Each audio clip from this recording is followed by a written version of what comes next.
अगर इस चीज को शुरुआत करा है तो उसका अंजाम जो भी हो तो आने वाला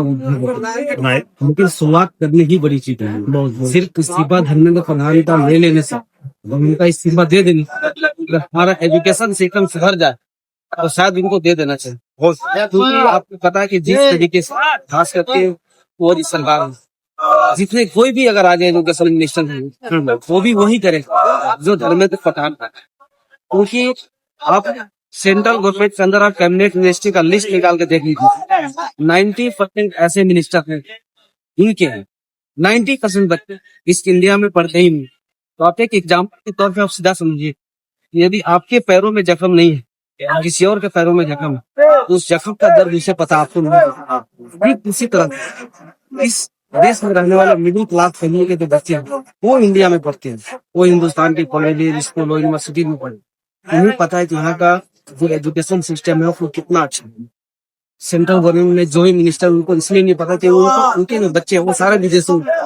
ये इंडिया का एजुकेशन सिस्टम को लेना ही देना नहीं। तो जिनके बच्चों को किसी भी तरह का दुख दर्द ही नहीं है उनके माँ बाप उस चीज को समझ ही नहीं सकते। हाँ वाकई में हमारे देश का जो एजुकेशन सिस्टम चरमरा गई इतनी बेकार हो गई कि जिसका अंदाजा लगाना बहुत मुश्किल।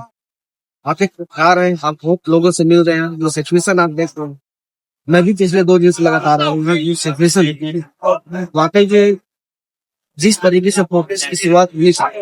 उससे कहीं 10 गुना ज्यादा शानदार हुई है और अभी तकरीबन 11 से ज्यादा रात लगभग 11:30 के बने और जिस तरीके से युवाओं का छात्रों का जो एक हुजूम ये बताता है कि सरकार जो इन युवाओं से गुजरी हुई अरे प्रधान के अंदर जरा सा भी अगर इंसानियत है इनको इंसानियत के नाते पुस्तक दे दें। कल नीट का एग्जाम हो बहुत तरह तरह के वीडियो जाए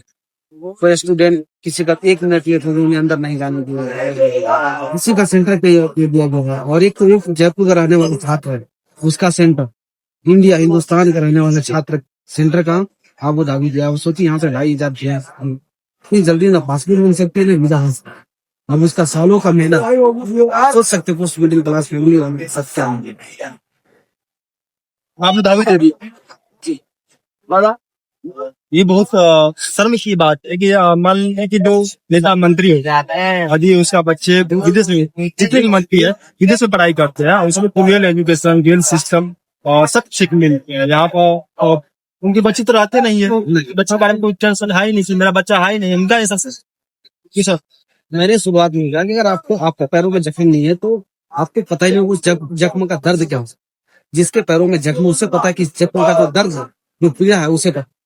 उनके बच्चे यहाँ पढ़ ही नहीं रहे उन्हें क्या पता कि हमारे देश के अंदर एजुकेशन सिस्टम का क्या है उन्हें पता ही नहीं चल सकता। जब उनके बच्चे यहाँ पढ़ेंगे तो उन्हें पता चलेगा हमारे देश का एजुकेशन सिस्टम आज कितने निचले स्तर पे चला गया है कि आप इसका मूल्यांकन ही नहीं कर सकते। धन्यवाद सर। हाँ दोस्तों।